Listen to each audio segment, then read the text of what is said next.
आपका एक बार फिर स्वागत है हमारे YouTube channel concept with Rohit @ पर। हमारी जो नई सीरीज़ है हिंदी गद्यांश, हिंदी को कैसे पढ़ें और साथ ही समझते हुए पढ़ें। खाली पढ़ना ही हमने नहीं सीखना, हमें समझते हुए पढ़ना है और पढ़ते हुए समझना है। ठीक है, तो हमारे भाग 1 और भाग 2 हिंदी गद्यांश भाग 1 और हिंदी गद्यांश भाग 2 ऑलरेडी अपलोड हो चुके हैं। ठीक है, अगर किसी ने अभी तक वो वीडियोस नहीं देखी है तो जाइए और वो वीडियोस को वॉच कीजिए। बाकी आज हम अपने थर्ड पार्ट हिंदी गद्यांश पार्ट 3 लेके आए हैं, जिसमें हम पढ़ रहे हैं, जिसमें पहला गद्यांश है निस्वार्थ प्रेम। तो हम जितने भी आर्टिकल्स ले रहे हैं, ठीक है, जितने भी टॉपिक ले रहे हैं वो सारे के सारे न्यूज़पेपर से ले रहे हैं। ठीक है, तो कल भी हमने पढ़ा था, 2 पढ़े हमने कल। एक था परिवार में प्रेम और दूसरा था मन में शांति। आप लोगों को वो दोनों कैसे लगे तो बहुत ही कमेंट बॉक्स में बताइए कि आप लोगों को उससे क्या सीखने के लिए मिला और आपको कैसे लगी वो दोनों कहानियाँ या वो दोनों टॉपिक।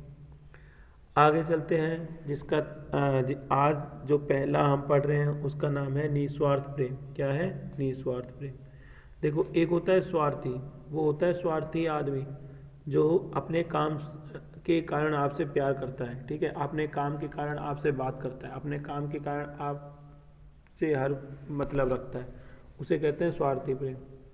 निस्वार्थ होता है जो कि आप उसके काम आएंगे या नहीं आएंगे वो ये नहीं सोचता। वो क्या करता है, डायरेक्ट आपका काम कर देता है।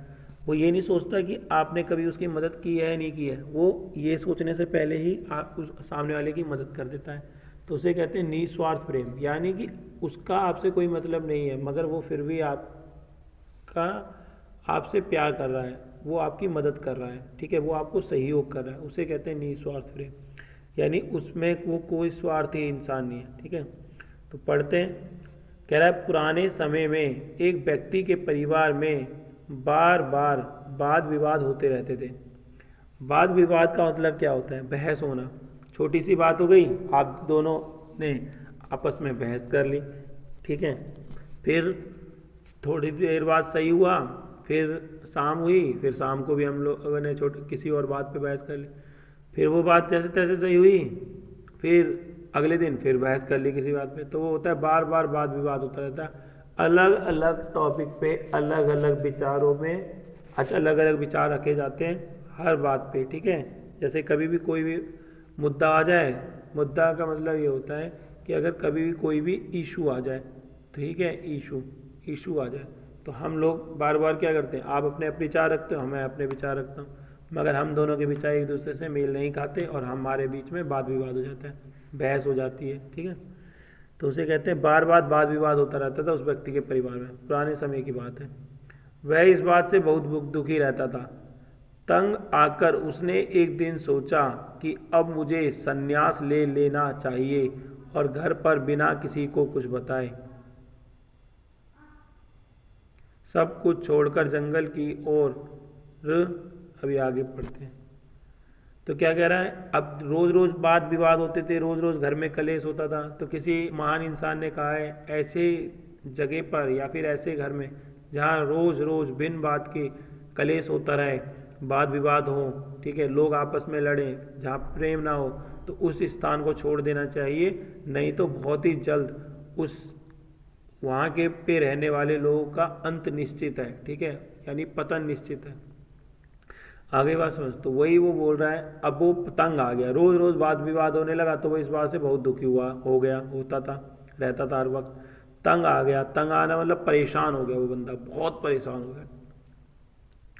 अब उसने क्या सोचा, एक दिन उसने सोचा कि अब मुझे क्या करना चाहिए, संन्यास लेना चाहिए। और सन्यासी क्या होते हैं, जो जिनका कोई घर बार नहीं होता, बच्चे पत्नी नहीं होते, मोह माया नहीं होती उन्हें, किसी से उन्हें कुछ लेना देना नहीं होता, बस वो भगवान की भक्ति में लीन हो जाते हैं, उन्हें कहते हैं सन्यासी। तो वही उसने सोचा, अब मैं सन्यास ले लेता हूँ, ना घर परिवार में रहूँगा, ना ये रोज़ रोज़ का वाद विवाद देखने के लिए मिलेगा, ना मैं दुखी रहूँगा। घर पर किसी को बिना बताए, घर पर बिना किसी को कुछ बताए, घर पर किसी को कुछ नहीं बताया और सब कुछ छोड़कर जंगल की ओर सब कुछ छोड़कर जंगल की ओर निकल गया। जंगल में उसे एक आश्रम दिखाई दिया। अब क्या हुआ, जब जब रोज़ रोज़ घर में वाद विवाद होता था छोटी छोटी बातों पे, तो उसने बहुत दुखी रहता था बेचारा, तंग आ गया, वो परेशान हो गया। अब उसके हाथ में कुछ नहीं बचा। जब उसे ऐसा लगा तो उसने सोचा अब मैं संन्यास ले लेता हूँ। ठीक है, सन्यासी क्या होता है मैंने आपको बता ही दिया। फिर वो सब कुछ छोड़कर, मगर उसने किसी को बताया नहीं अपने घर में, सब कुछ छोड़कर सीधा जंगल की ओर निकल गया। जंगल में उसे क्या हुआ, एक आश्रम दिखाई दिया। आश्रम वही होता है, कुटिया होती है एक, ठीक है, जहाँ पे ऋषि मुनि रहते हैं। ठीक है, वह आश्रम में पहुंचा तो उसने देखा कि एक संत पेड़ के नीचे बैठकर ध्यान कर रहे थे। अब वो आश्रम में पहुंचा। अब जब वो आश्रम में पहुंचा तो वहाँ पे एक ऋषि मुनि थे, यानी कि संत थे, संत कहते हैं इन्हें। पेड़ के नीचे, यानी एक पेड़ था, उसके नीचे बैठकर अपना ध्यान कर रहे थे, भगवान का ध्यान। दुखी व्यक्ति संत के सामने बैठ गया। अब वो जो दुखी व्यक्ति था, अब जब हम दुखी होते तो हम क्या करते हैं, भगवान के सामने जाएंगे, हाथ जोड़ेंगे, भगवान से मांगेंगे, भगवान ऐसा क्यों किया, अगर कुछ गलत हुआ है तो भगवान ये सही कर दो। तो वही भी बहुत दुखी था और संत के सामने बैठ गया और उनका ध्यान खत्म होने का इंतजार करने लगा। अब वो ध्यान में थे, जो ऋषि थे यानी संत थे, तो उसने सोचा कि जब इनका ध्यान हटेगा, यानी कि से ध्यान टूटेगा, मतलब ध्यान टूटने का मतलब जब ध्यान से वापिस आएंगे तब मैं इनसे जो भी बात करनी होगी वो करेंगे। इसका इंतजार करने लगा वो।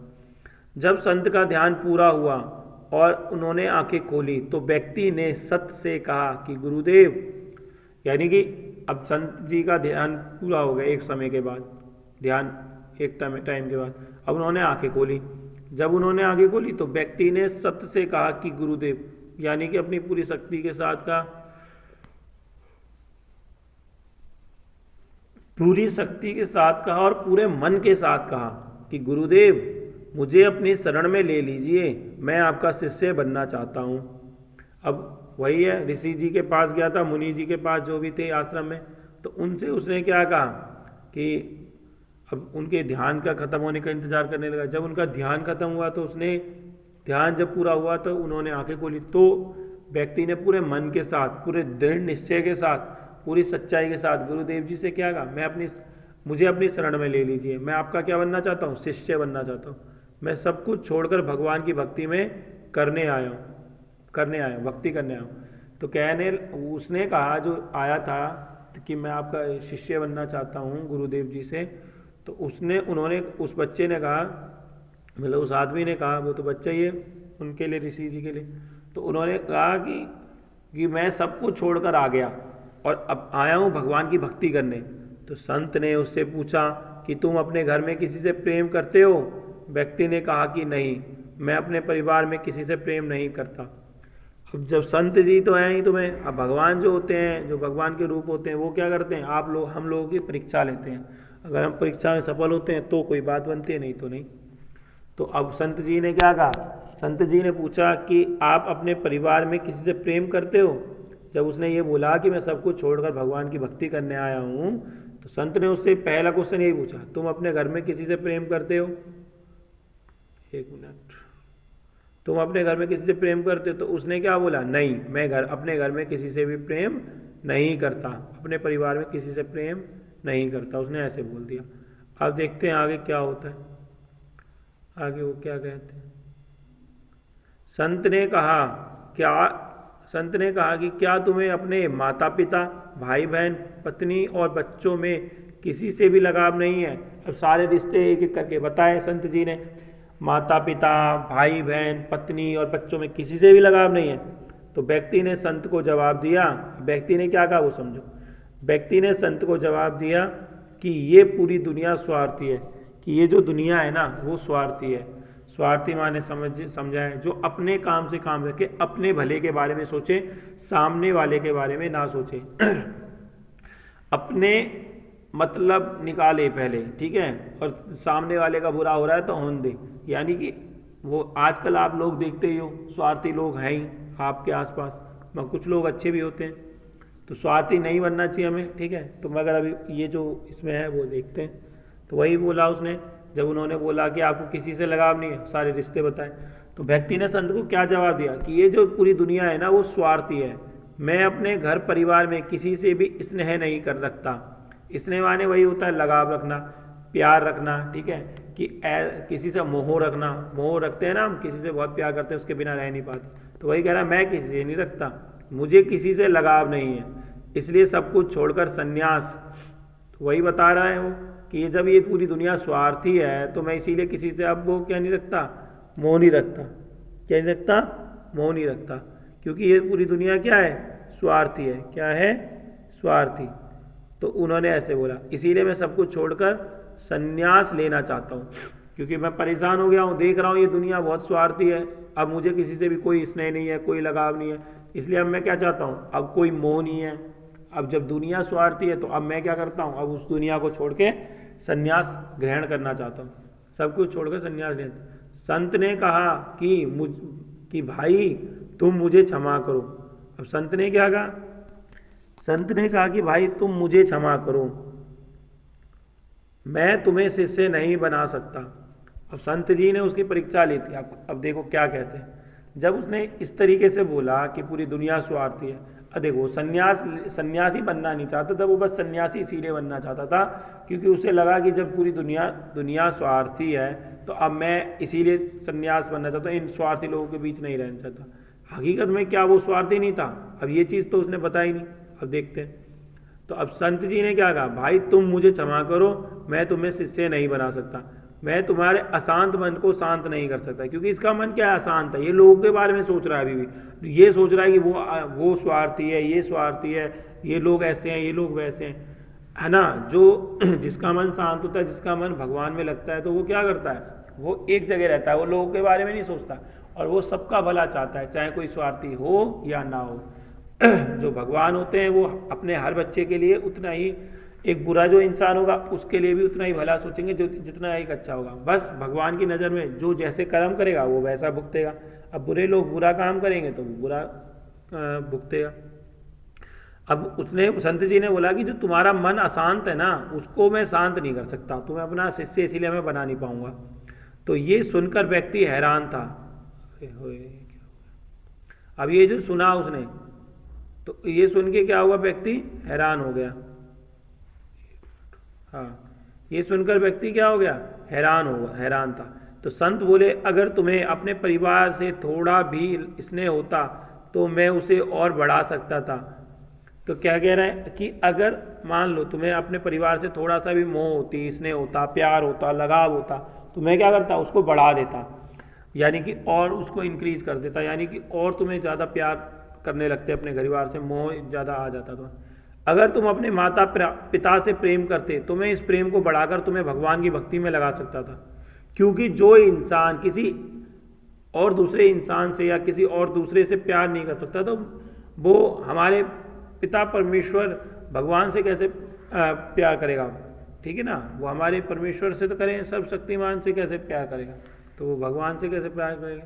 तो इसीलिए उन्होंने ये कहा। आगे चलते हैं।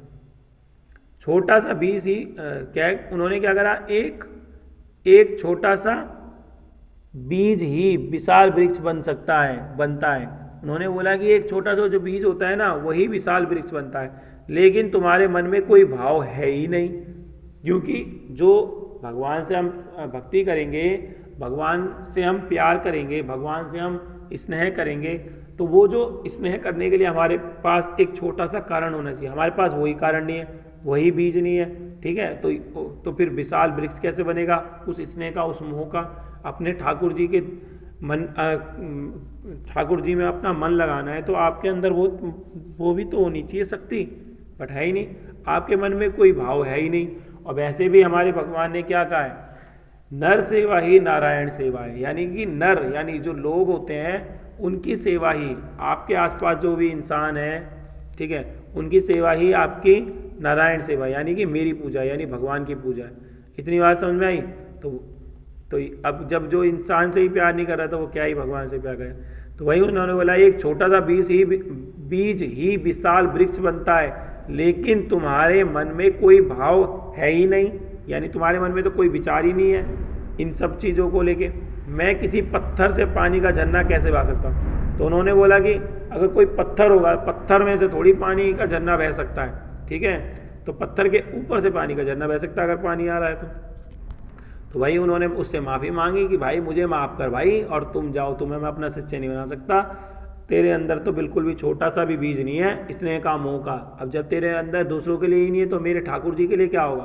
तो एक काम करो, मैं नहीं कर सकता तुम्हें अपने शिष्य, तो मैं किसी पत्थर से पानी का झरना कैसे बहा सकता हूँ। अब हमें इससे क्या शिक्षा मिलती है वो समझते हैं। जो लोग अपने परिवार से प्रेम करते हैं, माता पिता का सम्मान करते हैं, वे लोग ही भक्ति पूरी एकाग्रता से कर पाते हैं। बहुत ही बढ़िया बोला। तो शिक्षा यह मिलती है कि जो अपने माता पिता से, अपने भाई बहन से, अपने बीवी बच्चों से मतलब सम्मान करते हैं, प्यार करते हैं, अपने बुजुर्गों का, अपने से छोटों का सम्मान करते हैं, अपने छोटों से प्यार से बात करते हैं, अपने बुजुर्गों का सम्मान करते हैं, उनकी बात को सुनते हैं, तो वही लोग क्या करते हैं, भक्ति, जो भक्ति है भगवान की भक्ति है, ठाकुर जी की जो भक्ति है, यानी कि जो पिता परमेश्वर की भक्ति है, सर्वशक्तिमान की जो भक्ति है, उसकी भक्ति में पूरी एकाग्रता से कर पाते हैं। क्या कर पाते हैं, भक्ति एकाग्रता से। एकाग्रता का मतलब होता है पूरे ध्यान से, आपका ध्यान एक ही जगह रहे, ठीक है। एकाग्रता, एकाग्रता का मतलब समझ में आ गया कि पूरा ध्यान एक ही जगह लगाना, उसे कहते हैं कि आपका पूरा ध्यान एक ही जगह। कुछ बच्चे होते हैं ना कि पढ़ाई कर रहे हैं तो बस पढ़ाई कर रहे हैं, तो पूरे ध्यान से पढ़ते हैं, तो एकाग्रता माने ध्यान। तो बताओ आपको कैसी लगी ये कहानी, कमेंट बॉक्स में कमेंट करके बताना, ठीक है। और इसमें से कम 5 से 7 क्वेश्चन बनाना, ठीक है। आगे चलते हैं, यानी कि दूसरी, ये वाली भी बहुत अच्छी है, सजा से बड़ा ज्ञान। सजा से बड़ा ज्ञान। आज हमारी दूसरी कहानी का जो शीर्षक है वो क्या है, सजा से बड़ा ज्ञान। यानी जो ज्ञान होता है ना, ज्ञान वो सजा से भी बड़ा होता है। अगर आप किसी को सजा दे दोगे, मान लो किसी इंसान ने कोई गलती कर दी, ठीक है, आप उसको, वो आया, उसको आपने कहा अच्छा भाई तूने ये गलती करी है, चल अब तेरे को ये सजा मिलेगी, तो ऐसा नहीं होना चाहिए। उसको ना, अगर उस बंदे ने कोई गलती करी है तो उसने ना समझी में गलती करी है, तो उसको ज्ञान दो, उसको क्या दो, ज्ञान दे दो कि ऐसे नहीं, ऐसे ऐसे होता है, ऐसे होता है, ऐसे होता है। तो अगर आप उसको ज्ञान दे दोगे तो वो जीवन में आगे से वो कभी वैसी गलती करेगा नहीं, क्योंकि उसको ज्ञान नहीं था, इसलिए उस बेचारे से वो गलती हो गई। और अगर सजा दे दोगे तो क्या होगा, हो सकता है उससे दोबारा गलती हो जाए। देखते हैं, तो वही उसने बोला, जो सजा है ना, सजा से बड़ा ज्ञान है, यानी सजा छोटी है और ज्ञान बड़ा है। सजा गलत चीज़ है और ज्ञान दे देना चाहिए हमें। तो आगे चलते हैं। एक आश्रम में संत रहते थे जो कि बच्चों को शिक्षा देने का कार्य करते थे। अब पहले के जो ऋषि मुनि थे आश्रम में रहते थे, और जो आजकल के बच्चे स्कूल कॉलेज में पढ़ते हैं, तो वो पहले क्या होता था, आश्रम में जाके पढ़ते थे। तो वही है, आश्रम में जो संत रहते थे वो बच्चों को क्या करते थे, शिक्षा देने का कार्य करते थे, ठीक है, एजुकेशन देते थे। दूर दूर से बच्चे आकर संत से शिक्षा ग्रहण किया करते थे। ग्रहण माने प्राप्त करना, ठीक है। अब कहते हैं ना कि मैंने उससे ये चीज़ें प्राप्त करी, तो वही कह रहे हैं ग्रहण करना, ग्रहण करी, ठीक है। तो संत से शिक्षा ग्रहण करते थे अपने, यानी जो गुरु थे उनसे बहुत दूर दूर से लोग आते थे, ठीक है, उन संत के पास, और शिक्षा ग्रहण किया करते थे। एक दिन उनके आश्रम में एक नया शिष्य आता है। तो अब एक दिन क्या हुआ, एक आश्रम था, उसमें संत रहते थे, वहाँ से लोग पढ़ने के आते थे बच्चे, और शिक्षा लेने आते थे, शिक्षा ग्रहण करने आते थे। तो वही बता रहे कि वो बहुत फेमस थे, यानी कि बहुत उनका नाम था, उनका प्रचार बहुत दूर दूर तक था, तो लोग उनसे बहुत दूर दूर से शिक्षा ग्रहण करने आते थे, बच्चे आते थे, ठीक है। तो एक दिन उनके आश्रम में एक नया शिष्य आता है। शिष्य का स्वागत संत अच्छे से करते हैं और उसका परिचय अन्य शिष्यों से करवाते हैं।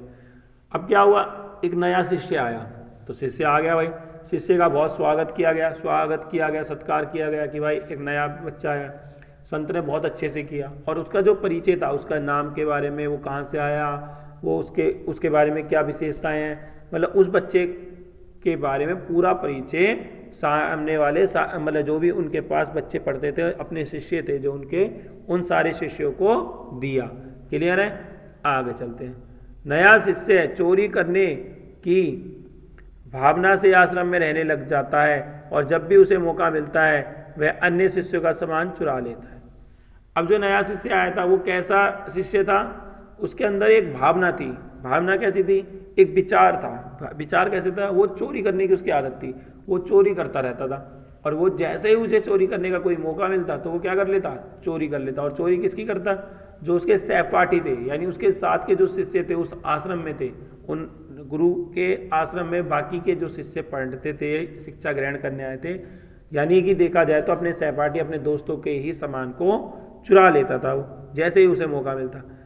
वहीं एक दिन कुछ शिष्य उसे चोरी करते हुए पकड़ लेते हैं और फौरन संत के पास ले जाते हैं। अब भाई एक बात है, आप रोज रोज कोई एक काम करोगे तो आप एक दिन नहीं पकड़े जाओगे, 2 दिन नहीं पकड़े जाओगे, मगर एक ना एक दिन ऐसा आएगा कि आप पकड़े जाओगे। इसीलिए कहते हैं कभी भी गलत काम नहीं करना चाहिए। अगर आपने 100 दिन चोरी करी, आप नहीं पकड़े गए, और एक दिन अगले दिन आप पकड़े गए 101वें दिन, तो आपकी सारी इज्जत चली गई, नहीं चली गई? आपका जितना भी आदर सम्मान था, लोग आपको अच्छा समझते थे, वो सब खत्म हो जाएगा। इसीलिए कभी भी कोई भी गलत काम नहीं करना चाहिए। चोरी के साथ साथ कोई भी गलत काम हमें नहीं करना चाहिए। यही जीवन में अपने अमल करो, अपने जीवन में लेके आओ, ठीक है, अपनी दिनचर्या में। वहीं एक दिन क्या हुआ, कुछ शिष्य ने उसे क्या करा, चोरी करते हुए, वो चोरी कर रहा था, वो नया जो शिष्य था वो, तो उसे चोरी करते हुए बाकी बच्चों ने उसे तुरंत पकड़ लिया। और पकड़ने के बाद क्या करा, अपने सर के पास ले गए, यानी अपने गुरु के पास ले गए, अपने संत के पास ले गए। फौरन, फौरन मतलब तुरंत ले गए, कोई देरी नहीं की। फौरन का मतलब होता है तुरंत, एकदम से। ये नहीं कि बैठा के पहले उसे खुद पूछते रहे, उसे कहते रहे तू ऐसा है, तू ऐसा, फिर लेके गए, नहीं, ऐसा नहीं, वो तुरंत लेके गए। संत को शिष्य बताते हैं। अब संत को कौन बताते हैं? शिष्य बताते हैं, जो बाकी के शिष्य थे, किस तरह से वो उनका सामान चोरी कर रहा था, कि कैसे वो चोरी कर रहा था। शिष्यों की बात सुनने के बाद चोरी करने वाले लड़के को संत कुछ नहीं कहते और सभी शिष्यों को वापस भेज देते हैं। अब भाई पूरी बात बता देते हैं जो शिष्य होते हैं, जिन्होंने देखा होता है उस बच्चे को चोरी करते हुए। तो संत जी पूरी बात सुनते हैं, यानी गुरु जी उनके। पूरी बात सुनने के बाद वो बाकी के बच्चों को कहते हैं, चलो आप एक काम करो, सब लोग जाओ आश्रम में और अपना अपना ध्यान लगाओ, जो भी आपको पढ़ाया वो पढ़ाया, रिवाइज करो। बाकी उस बच्चे को अपने पास रोकते हैं, सभी शिष्यों को वापस भेज देते हैं और उस बच्चे को कुछ नहीं कहते उनके सामने। अब संत द्वारा, अब संत जी हैं जो, उन्होंने क्या करा, चोरी पर कुछ ना कहे जाने पर हर कोई हैरान हो जाता है। अब एक बात हो, किसी ने चोरी करी, ठीक है, आपने पुलिस को बता दिया, अब पुलिस उसे कुछ ना करे तो सब लोग हैरान हो जाएंगे, नहीं होना चाहेंगे, आश्चर्यचकित हो जाएंगे, नहीं हो जाएंगे कि यार ये कैसे हो गया, चोरी करने वालों को तो सजा मिलती है, ये क्या हो रहा है। तो सभी शिष्यों को वापस भेज देते हैं। संत द्वारा चोरी करने पर कुछ ना कहे जाने पर हर कोई क्या हो जाता है, हैरान हो जाता है। वहीं कुछ दिनों बाद फिर वही लड़का चोरी करते हुए पकड़ा जाता है। अब जब संत जी उसे कुछ कहते नहीं है, चोरी करते हुए जब पकड़ा जाता है, बच्चे लेके आते हैं उसको संत जी के पास, गुरु जी के पास, तो अब संत जी उन्हें तो कुछ उस बच्चे को कुछ कहते नहीं है, चोरी करने वाले लड़के को, बाकी बच्चों को भेज देते हैं। तो हर कोई हैरान था भाई उनके इस व्यवहार से कि आखिर ऐसा क्यों कर रहे हैं हमारे जो गुरु हैं। उनमें तो इतना ज्ञान का भंडार है, उनको तो सब पता है, भला बुरा। और अभी उनको हमने बताया कि इसने एक बुराई करी है, यानी चोरी करी है, एक बुरी चीज़ है, फिर भी उन्होंने इसको कुछ कहा क्यों नहीं, कोई सजा क्यों नहीं दी। तो अब ये चीज़ चले जाता है ये दिन, और फिर क्या होता है, कुछ दिन बीतते हैं, कुछ दिन बीतने के बाद फिर क्या होता है, फिर वही लड़का क्या करता है, चोरी करते हुए पकड़ा जाता है। फिर से अन्य शिष्य उसको संत के पास ले जाते हैं और संत से चोरी की शिकायत करते हैं।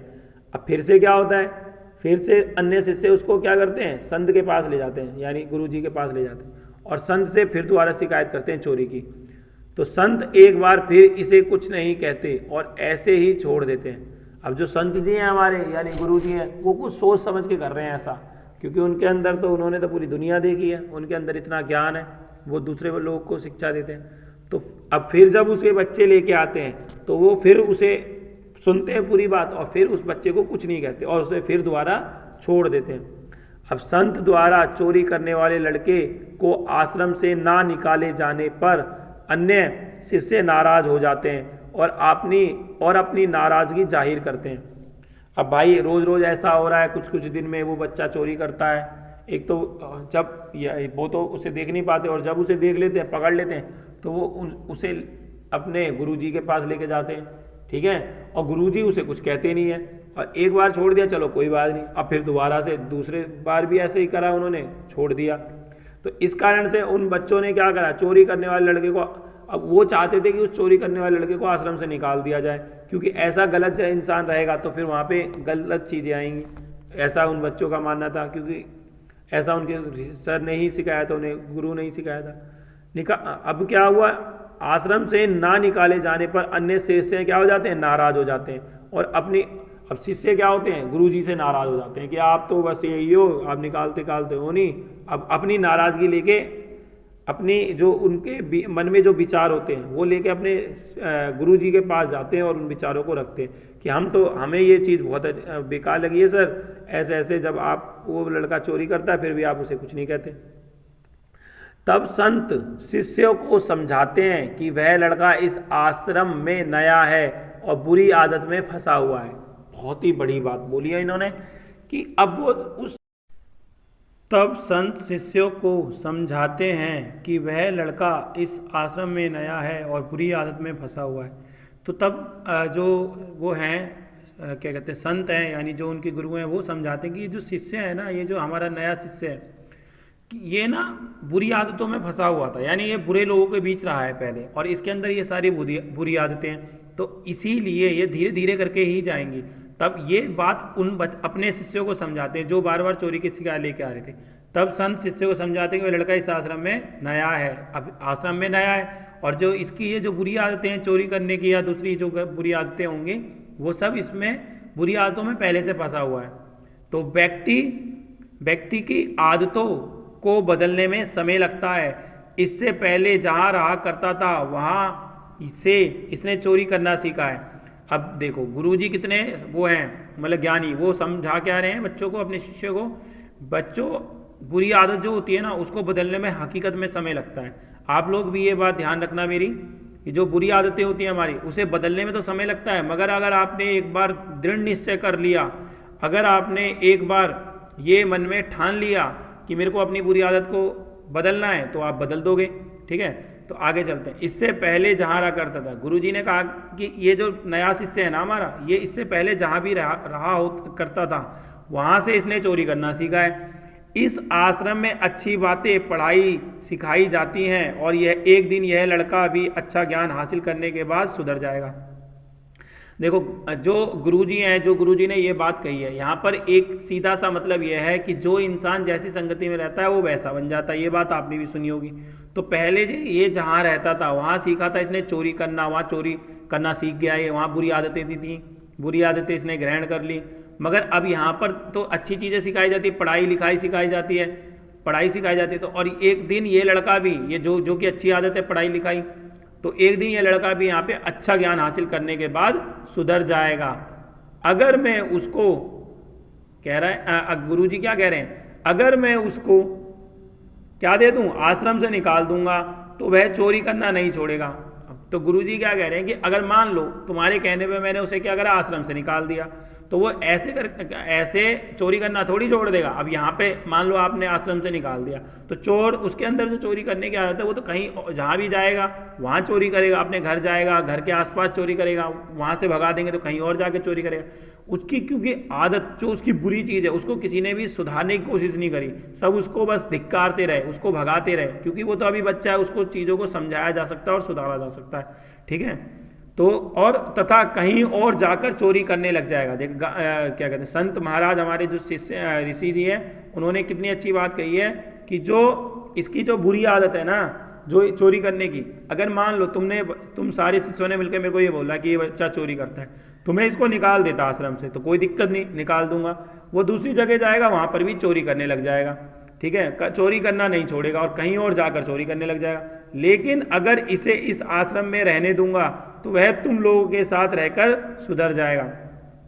और मान लो चोरी करना ये भूलेगा नहीं, कहीं और जाएगा वहाँ पे चोरी करना करेगा, और मान लो फिर दोबारा से ऐसी संगति वाले लोग मिल गए, इससे भी बुरी संगति वाले, तो ये और ज़्यादा बिगड़ जाएगा, बिगड़ता ही जाएगा। मगर मैंने क्या सोचा है कि इसको तुम लोगों के साथ रहने देता हूँ, क्योंकि तुम लोग अच्छे हो तो ये इस आश्रम में रहने दूंगा, तो वह तुम लोगों के साथ रहकर सुधर जाएगा। तो संत की बात सुनकर शिष्यों को अपनी गलती का एहसास हो गया और सभी शिष्यों को ये समझ आ गया कि अच्छे माहौल में रहने से और अच्छी बातें सुनने से बुरे से बुरा व्यक्ति सही रास्ते पर आ जाता है। तो अब जाके जब संत जी ने इतना सारी बातों को समझाया अपने शिष्यों को, तो सब शिष्यों को तब क्या लगा कि उन्होंने तो गलती कर दी, उस बच्चे के बारे में ऐसा सोच के, अपने संत जी के बारे में भी ऐसा सोच के, क्योंकि संत जी से वो नाराज़ हो गए थे ना कि उन्हें वो सजा नहीं दे रहे। तो इसीलिए उन्हें अपनी गलती का एहसास हो गया। सभी शिष्यों को ये समझ आ गया कि अच्छे माहौल में रहने से और अच्छी बातें सुनने से बुरा व्यक्ति भी सही रास्ते पे आ सकता है और आ जाता है। समझ में आया? आगे चलते हैं। तो आज ये जो नया शिष्य था, तो गुरु जी के मन में यही था, संत जी के मन में यही था कि इसको भी हम क्या करेंगे, अच्छी राह पे लेके आ जाएंगे, ऐसे कर करके, ठीक। क्योंकि हम लोग अच्छे हैं, हमारे बाकी के जो शिष्य हैं वो अच्छे हैं, तो वो अच्छे लोगों के साथ रहेगा तो अच्छा बनेगा। अब मान लो वो 1 दिन चोरी करेगा, 2 दिन चलेगा, 3 दिन चोरी करेगा, 5 दिन चोरी करेगा, मगर जब वो देखेगा अरे यार यहाँ पर तो सारे लोग अच्छे हैं, बस मैं ही चोर हूँ, और जब भी मैं पकड़ा जाता हूँ तो उसे अपनी गलती का एहसास होता होगा, 100% होता है, तो उसे शर्म भी आती होगी, शर्म महसूस होती होगी, तो फिर धीरे धीरे क्या करेगा, यार चोरी करना पाप है, वो खुद ही सोचेगा और फिर धीरे धीरे चोरी करना छोड़ देगा। तो सभी शिष्य संत से क्षमा मांगते हैं और वादा करते हैं कि वे उस लड़के को सुधरने में संत की मदद करेंगे।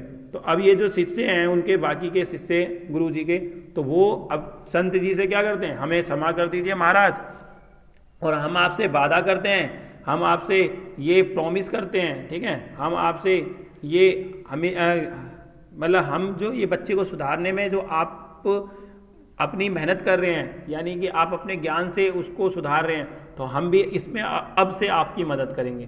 तो ये अपने संत जी अपने गुरु जी से बोलते हैं, वो बाकी के जो शिष्य हैं। समझ में आया? तो बहुत ही अच्छी कहानी थी।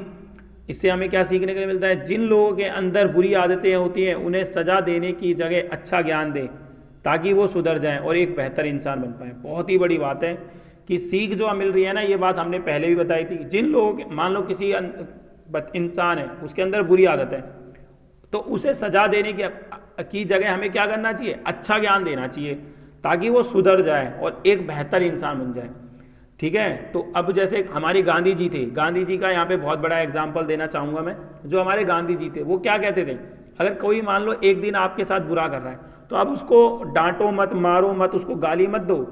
दूसरे दिन भी वो बुरा करेगा तब भी उसको कुछ मत कहो, जब तक उसके बुरे करने की उसकी जो वो है, क्या कहते हैं, आदत, उसे करने दो।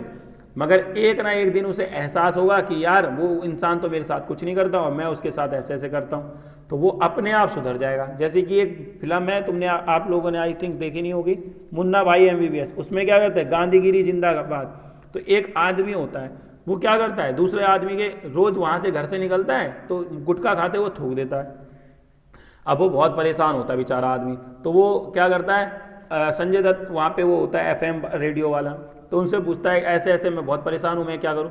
तो जो संजय दत्त होता है वो गांधीगिरी को वो करते हैं फॉलो, गांधी जी को मानते हैं, तो वो बोलते हैं कोई बात नहीं, अब से वो जिस दिन थूकेगा तो उसको स्माइल के साथ उसके हाथ जोड़ के उसे नमस्ते करो। तो वो जाता है, पहले दिन वो आदमी वहीं पे थूक देता है पान खा के, तो वो कोई दिक्कत नहीं, स्माइल के साथ उसी के सामने वो उसे साफ करने लगता है उसके थूके हुए। फिर दूसरे दिन वो आदमी दोबारा ऐसे ही करता है, वो स्माइल के साथ हंसते हुए उसे कुछ भी नहीं कहता और उसे साफ करता है उसी के सामने। तीसरे दिन भी वो ऐसे ही करता है, तीसरे दिन भी वो बंदा साफ करता है स्माइल के साथ हंसते हुए। तो अब उस आदमी को क्या लगता है, यार मैं इतना बुरा काम करता हूँ, मैं उसके घर के सामने थूक रहा हूँ, उसके दरवाजे पे इतना गुटके सा भरा गंदगी सा, वो इंसान फिर भी मुझको कुछ नहीं कहता और मेरे को बड़े प्यार से स्माइल से बात करता है, मुस्कान देता है और उसको मेरे ही थूक को बताओ कोई करेगा नहीं और उसे साफ करता है। फिर वो अगले दिन क्या होता है, सुधर जाता है और वो फिर वो इंसान दोबारा से स्माइल देने के लिए तैयार होता है, साफ करने के लिए, मगर वो बोलता है सॉरी सॉरी सॉरी ऐसे करता है, कहता है सॉरी मुझे माफ़ करो, मैं आगे से ये नहीं करूँगा, मैं समझ गया हूँ। इसे कहते हैं गांधीगिरी। गांधीगिरी का मतलब है कि अहिंसा में विश्वास रखना, हिंसा में नहीं। अगर किसी ने आपके साथ बुरा कर दिया तो आप उसके साथ थोड़ी बुरे बनोगे, गंदगी के साथ गंदगी थोड़ी बनते हैं, अच्छे के साथ तो अच्छा बनते हैं, मगर बुरे के साथ कभी बुरा नहीं बनना चाहिए, मगर बन जाता है इंसान रहता है तो। मगर असली इंसान वही है जो बुरे के साथ बुरा ना बन के मगर अच्छे के साथ अच्छा जरूर बन जाए। तो इन कहानियों से हमें, इस कहानी से हमें यही शिक्षा मिलती है कि हमें अगर कोई कुछ गलत कर रहा है तो उसको सजा ना देके उसे हमें क्या करना चाहिए, अच्छे ज्ञान देके सुधार देना चाहिए। तो सजा से बड़ा ज्ञान, अब देखो अगर गुरुजी यहाँ पे सजा दे देते तो वो चीज़ बड़ी होती, या फिर उसको अपने आश्रम से निकाल देते, वो कहीं और जाके चोरी करता और ज़िंदगी भर फिर चोरी ही बन के रह जाता या और भी बुरा आदमी बन जाता, या फिर उन्होंने अब अच्छा काम किया तो कौन बड़ी हुई, जो सजा दे देते वो अच्छा काम होता है या अब उन्होंने जो ये ज्ञान दिया उस बच्चे को वो अच्छा है। तो यही अच्छा है ज्ञान। तो इसीलिए इस कहानी का जो शीर्षक है वो क्या है, सजा से बड़ा ज्ञान। और पहली जो हमने पढ़ी वो क्या पढ़ी, निस्वार्थ प्रेम। तो निस्वार्थ प्रेम में ये दिखाया गया, अगर आप किसी से प्रेम करें तो उसमें स्वार्थी मत बनो। उसमें ये मत देखो कि मेरे पति, मेरा जो पति है, मेरी जो पत्नी है, मेरा जो भाई है, मेरी जो बहन है, ये सब मुझे प्यार करते हैं नहीं करते, अगर करेंगे तो मैं इनको करूँगा, नहीं तो नहीं करूँगा, और अगर इनमें से कोई मुझको प्यार नहीं करता तो मैं सन्यासी बन जाऊँगा। ये थोड़ी होता है। अगर आप किसी, कहते हैं कि अगर आप किसी भी से भी प्यार नहीं कर सकते, किसी जीव जंतु, किसी भी इंसान से, किसी नर से, तो आप भगवान से भी प्रेम नहीं कर सकते। अगर आप अपने आप से प्रेम नहीं करते तो आप भगवान से प्रेम नहीं कर सकते। समझ में आया? तो ठाकुर जी क्या कहते हैं, नर सेवा ही नारायण सेवा ही है, मैंने अभी आपको सिखाई थी। तो जब आप लोगों की सेवा नहीं कर पाओगे तो दूसरों की क्या, भगवान की क्या सेवा करोगे? भगवान की सेवा में भी आप क्या देखोगे, स्वार्थ देखोगे कि भगवान तो मुझे कुछ दे नहीं रहा है, जैसे कल वाली में था, है ना, कल वाली कहानी में था ना, तो उसमें भी वैसा ही था। तो आज हमारी ये जो गद्यांश की सीरीज का पार्ट 3 है वो यहीं पे ख़त्म हो गया है। अगर फिर भी किसी बच्चे को कुछ पूछना चाहते हो तो पूछ सकते हैं वो बच्चे। अच्छा, तो हम एक बात और, अगर कोई बच्चा जैसे कि उसको कहीं पर कोई भी पढ़ रहा है, वो कोई आर्टिकल पढ़ रहा है हिंदी न्यूज़पेपर में या फिर अपनी किताब में, अगर उसे उसको पढ़ने में प्रॉब्लम आ रही है, उसे लग रहा है उसकी हिंदी टफ है, हिंदी कठिन है, तो आप वो हमारे व्हाट्सअप नंबर पे 9582174379 पे हमें इमेज को भेज सकता है, उस फोटो को भेज सकता है, तो हम अगले दिन उसी को पढ़ाएंगे, उसी को गद्यांश के रूप में शामिल करेंगे अपनी वीडियो में, ठीक है। और एक एक वर्ड अब बहुत अच्छे अच्छे बारीकी से समझाते हुए चलेंगे। तो आज की वीडियो यहीं पे ख़त्म होती है। बाकी और हमारे इस वीडियो को आपको कैसे लगी, आपको आज कितना ज्ञान मिला, और आज का जो ज्ञान मिला आपको जीवन में सीखने के लिए कुछ मिला या नहीं मिला, और आज से आप भी ये वाली जो बात है सज़ा में बड़ा ज्ञान, लोगों को सज़ा देने से ज़्यादा ज्ञान देने में, अच्छाई देने में विश्वास रखोगे या नहीं रखोगे, आगे से आप भी इस बात का ध्यान रखना। तो आप सब कमेंट बॉक्स में कमेंट करके बताएं, वीडियो को ज़्यादा से ज़्यादा शेयर करें, अपने दोस्तों से शेयर करवाएं, और जिन भी लोगों की आपको लगता है मदद हो सकती है उन तक ज़रूर पहुंचाएं, और वीडियो को लाइक करें, ठीक है। लाइक करें, कमेंट करें, शेयर करें, एंड जिसने अभी तक सब्सक्राइब नहीं किया चैनल को तो प्लीज़ सब्सक्राइब करें, ठीक है। बाकी मिलते हैं नेक्स्ट वीडियो में, तब तक के लिए हम आपसे गुड मॉर्निंग, गुड बाय कह रहा हूँ, सॉरी बाय क्या कहते हैं, तब तक के लिए हम आपसे विदा लेते हैं, ठीक है। और बाकी आज से हमारे नवरात्रि स्टार्ट है माता रानी के, ठीक है। माता रानी के जो दिन स्टार्ट हो गए हैं, 9 दिन के जो व्रत होते हैं, 9 दिन के जो माता जी के दिन होते हैं वो आगे आज से स्टार्ट हो गए। तो आज पहला नवरात्र है, तो सभी लोगों को, सभी बच्चों को, मेरे प्यारे बच्चों को, सभी मेरे प्यारे बच्चों को नवरात्रि की हार्दिक शुभकामनाएं।